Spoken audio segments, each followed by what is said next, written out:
मोहतरम नाजरीन, आप देख रहे हैं सरपरस्त न्यूज़ इस्लाम। मैं हूं महबूब रजा सिद्दीकी, बेबाक राय विद महबूब रजा सिद्दीकी। चलिए आज बात करते हैं लीडर ऑफ अपोजिशन के ऊपर। 18वीं लोकसभा का सेशन स्टार्ट हो चुका है।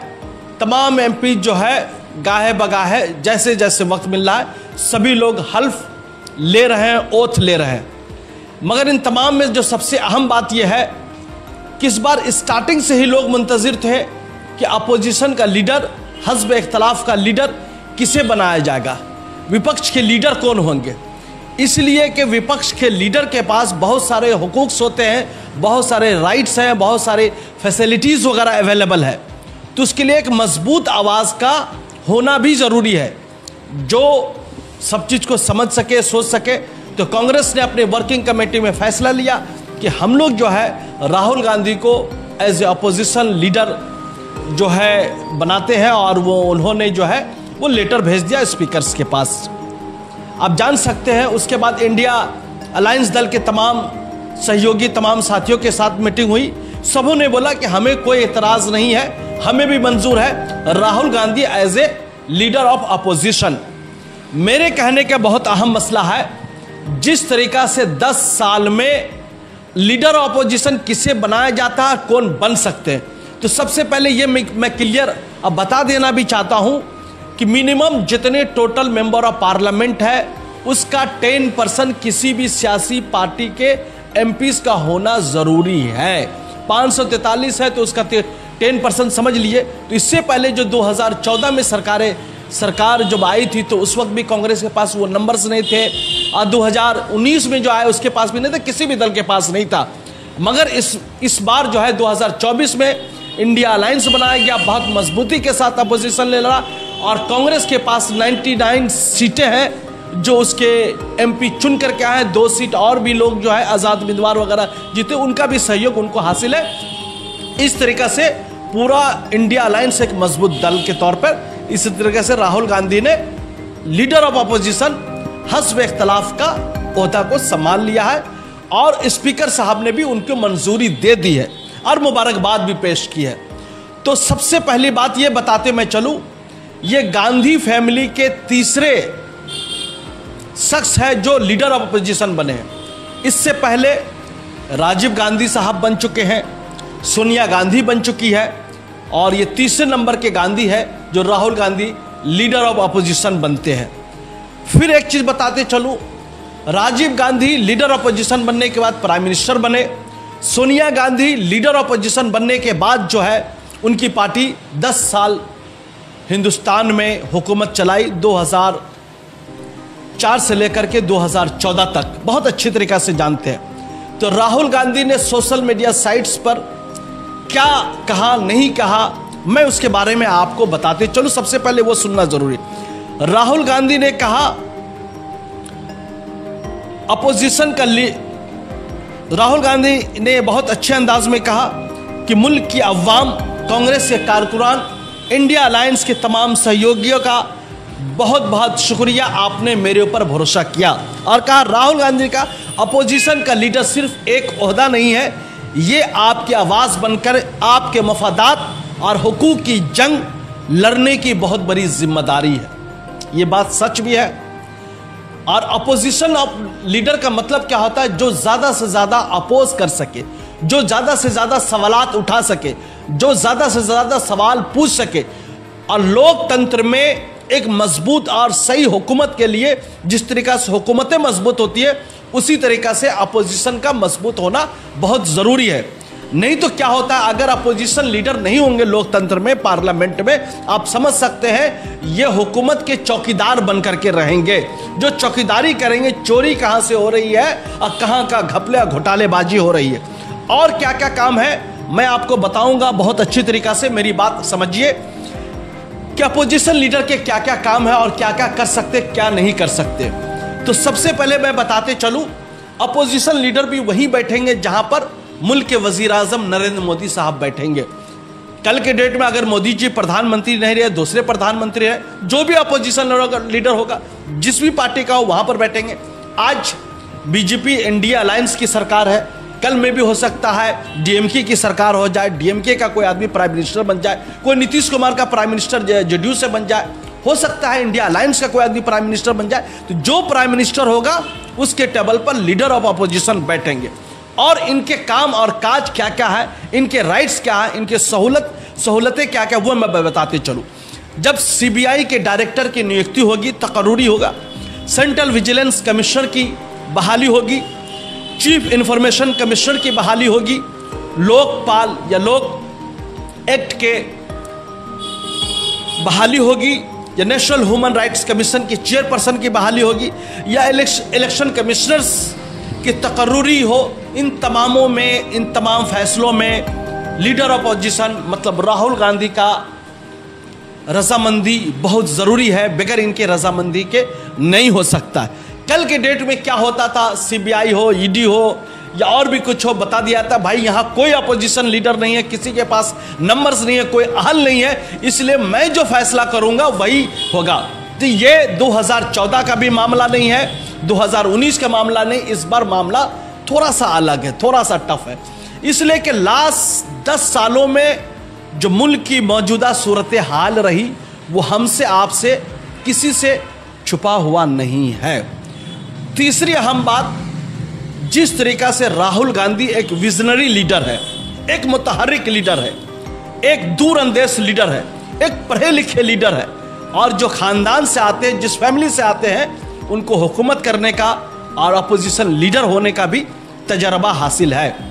उनको पता है हुकूमतें कैसे चलती है, हुकूमतें कैसे चलाई जाती है, डेमोक्रेसी में कैसे चलना है, कैसे चलाना है, नहीं चलाना, ये सारी बातें अपनी जगह में है, अपनी जगह में मुतय्यन है।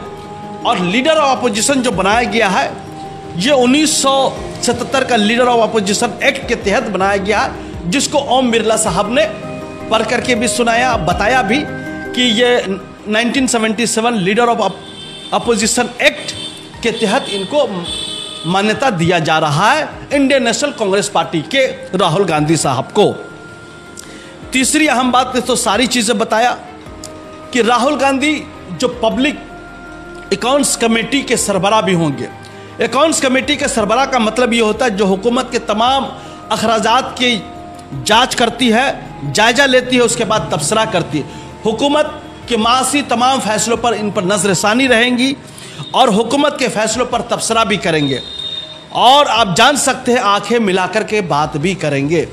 ये तमाम बातें अपनी जगह सब ठीक है, सब मुतय्यन है, सब चीज़ फिक्स है, कोई बात नहीं है। मगर लास्ट 10 सालों में जिस तरीका से विदाउट बगैर बोले ही जो मुल्क में इमरजेंसी का माहौल था, उसके बारे में क्या कहेंगे। जिस तरीका से मुल्क में काले कानून पास किए, बहुत सारे एमपीज को मुअत्तल करके मनमानी तरीके से कानून पार्लियामेंट में पास हुआ, उसके बारे में क्या कहेंगे। जिस तरीका से एक कम्युनिटी माइनॉरिटीज को टारगेट करके उनकी इज्जत, उनकी आबरू, उनके घर द्वार के साथ खिलवाड़ हुआ, वो शायद किसी के साथ नहीं हुआ। माइनॉरिटीज के घर को, मुसलमानों के घर को बुलडोजर चला दिया गया।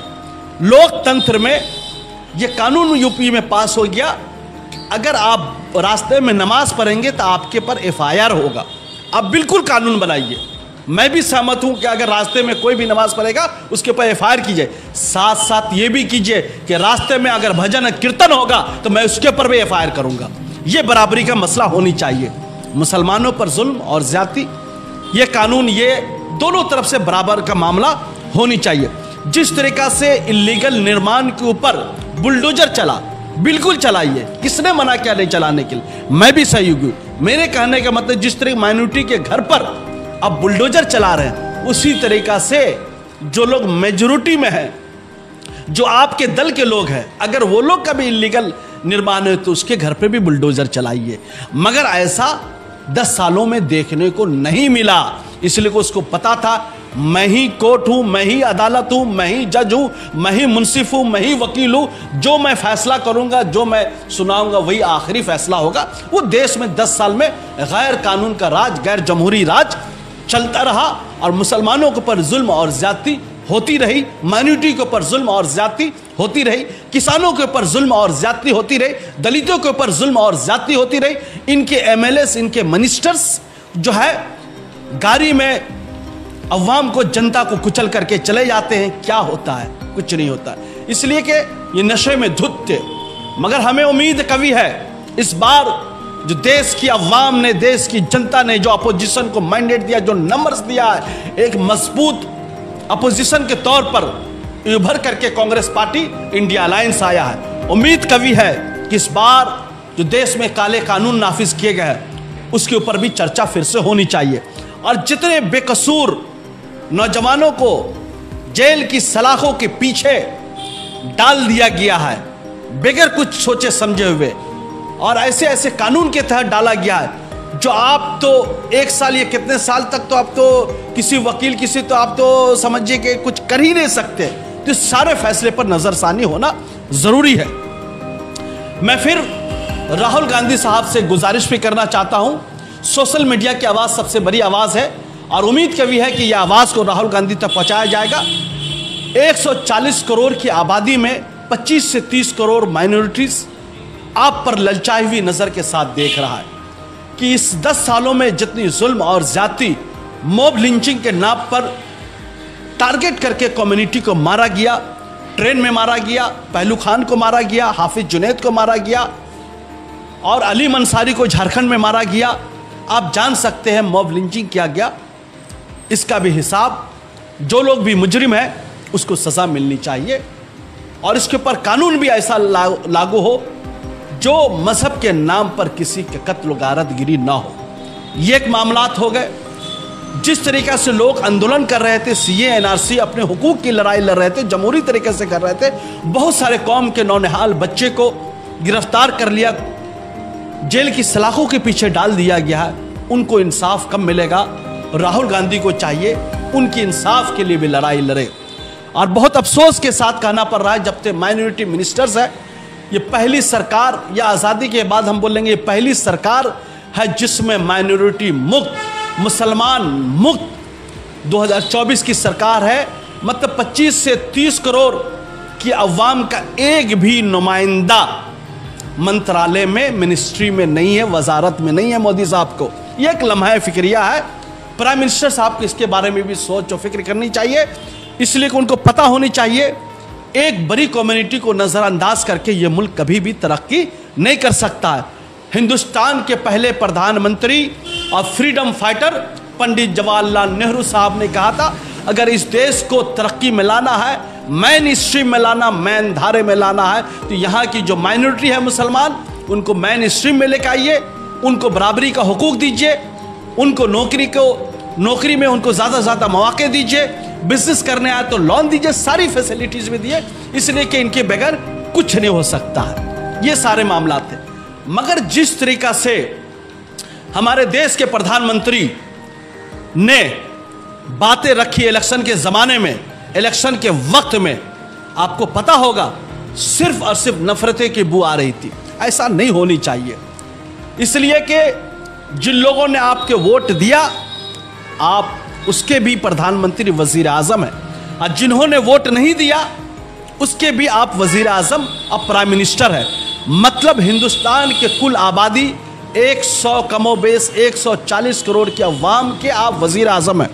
और फिर यही चीज़ लागू राहुल गांधी पर भी होता है कि कमोबेश 140 करोड़ आबादी के वो लीडर ऑफ अपोजिशन है, तो उनकी जिम्मेदारी बनती है मजलूमों के लिए आवाज़ उठाए, दर्दमंदों की आवाज़ उठाए, गरीबों की आवाज़ उठाए, दलितों की आवाज़ उठाए, जहाँ जहाँ अति पिछड़ा है, जहाँ जहाँ बैकवर्ड क्लास के लोग हैं, जिन तक आज तक फलाही काम नहीं हो सका, उन तमामी हजरात के लिए आवाज़ उठाए। यही लीडर ऑफ अपोजिशन का काम है।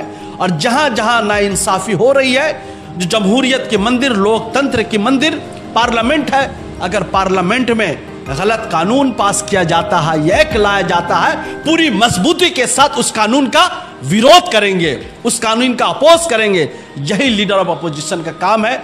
राहुल गांधी एक सीनियर लीडर हो चुके हैं, एक मजे हुए सियासतदान है, और उन्होंने जिस तरीका से, जिस अज़्म और हौसले के साथ उन्होंने भारत जोड़ो यात्रा की शुरुआत की और हर व्यक्ति से मिले, उनके दुख दर्द को समझा और जिस तरीके से भारत जोड़ो न्याय यात्रा में न्याय की बातें की, सवालात उठाए, उसी काम को वो बरूएकार लेकर आए।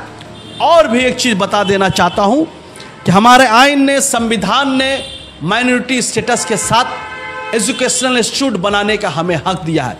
हमारे प्राइम मिनिस्टर साहब कहते हैं कि भाई माइनॉरिटी के तहत एजुकेशनल इंस्टीट्यूट क्यों बनाया जा रहा है, स्पेशल स्टेटस क्यों दिया जा रहा है। भाई हम बिछड़े हैं, हम पीछे हो चुके हैं, तो हम अगर अपने लिए स्टेटस मांग रहे हैं, माइनॉरिटी से हम इदारे चला रहे हैं, तो आपको प्रॉब्लम क्यों हो रहा है। इसलिए कि हमारे संविधान ने ये राइट दिया, बाबा साहब अम्बेडकर ने दिया है। और दलितों के साथ भी जुल्म ज्यादती हो रही है, माँ बहनों के साथ बहुत जुल्म और ज्यादती हुआ।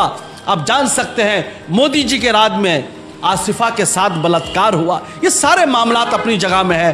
फिर से हम उम्मीद करते हैं ये जो 2024 में इंडिया अलायंस, इंडिया ब्लॉक की शक्ल में एक सहयोगी तैयार हुआ है, यह आने वाला कल के लिए हिंदुस्तान का फ्यूचर और मुस्तकबिल है। और उम्मीद कभी है लोग इस बात को भी समझेंगे। इसलिए कि अब शायद प्रधानमंत्री साहब, वजीर आजम साहब भूल गए थे हिंदुस्तान के ये अजीम संविधान, हिंदुस्तान के ये अजीम आइन और हिंदुस्तान के लोकतंत्र का एक अजीम ढांचा को पता नहीं था कि वोट की जो ताकत है, जो जनता की ताकत है, वो सबसे बड़ी ताकत है। उसी ताकत के जरिए प्राइम मिनिस्टर चुना जाता है, प्रेसिडेंट ऑफ इंडिया चुना जाता है, उसी ताकत के जरिए एमएलए चुने जाते हैं, एमपी चुने जाते हैं और मुखिया चुने जाते हैं, काउंसलर चुने जाते हैं, पार्षद चुने जाते हैं। अगर ये जनता नहीं तो आप नहीं। इसलिए कि आपका ये समझिए कि हिटलर शाही, तानाशाही राज नहीं है। जमहूरियत में लोगों को तौला नहीं करते, गिना करते हैं। तो लोगों को माइंडेड जो है यहाँ पर आप समझ लीजिए, आज हो या कल हो, अगर आप गलत करेंगे तो हिंदुस्तान के अवाम, हिंदुस्तान की जनता बहुत जी शऊर है। और भी हमने बताया क्या कहा है। दूसरी अहम बात यह है कि राहुल गांधी को जो फैसिलिटीज़ मिलेगा गवर्नमेंट, सेंट्रल गवर्नमेंट के अंडर में सेक्रेटरिएट जहाँ पर है, इनके दफ्तर होंगे, इनकी ऑफिसेज होंगे। जो कैबिनेट मिनिस्टर का जो दर्जा मिलता है वो इनको दर्जा हासिल होगा। तीसरी अहम बात, जो एक कैबिनेट मिनिस्टर को बेंगलोर को गवर्नमेंट ऑफ इंडिया की तरफ से मिलता है वो राहुल गांधी साहब को मिलेंगे। एक सिक्योरिटी बेहतर आला सतही जो है तहफ़्फ़ुज़ात के लिए, इनके तहफ़्फ़ुज़ के लिए बॉडीगार्ड्स होंगे, सिक्योरिटी सिस्टम होंगे और वो सारी चीज़ें होंगी। जो इनको अलावेंस के साथ जो सैलरी मिलेगा वो ऑलमोस्ट 3,30,000 होगा और जो एमपी को मिलता है 2,25,000 है। तो इस तरीक़ा से ये ज़्यादा ये फैसिलिटीज़ है और इस तरीक़ा से जहाँ जहाँ ज़रूरत पड़ेगी राहुल गांधी हिंदुस्तान की जनता के लिए, अवाम के लिए आवाज़ उठाएंगे।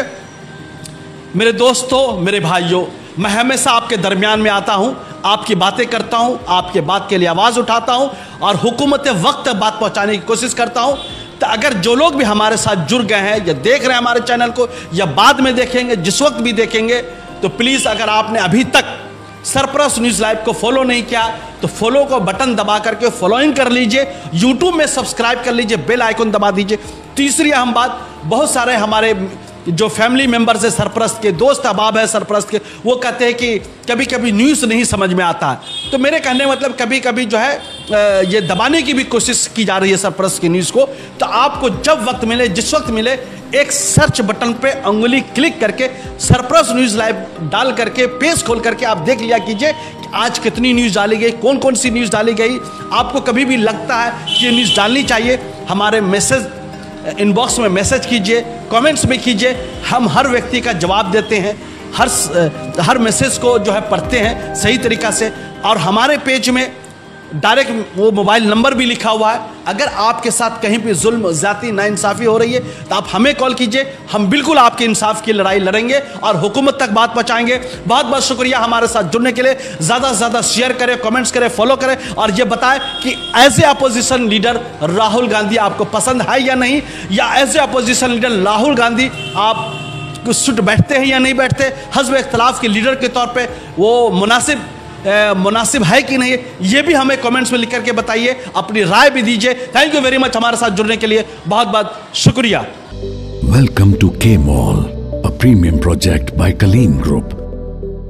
K Mall is in the heart of Kolkata's electronic, garment and lifestyle hub, Khidirpur. K-Mall, which is designed as a world-class mall, is the outcome of endless effort of our experts, combined with modern superb techniques and new age design. Book now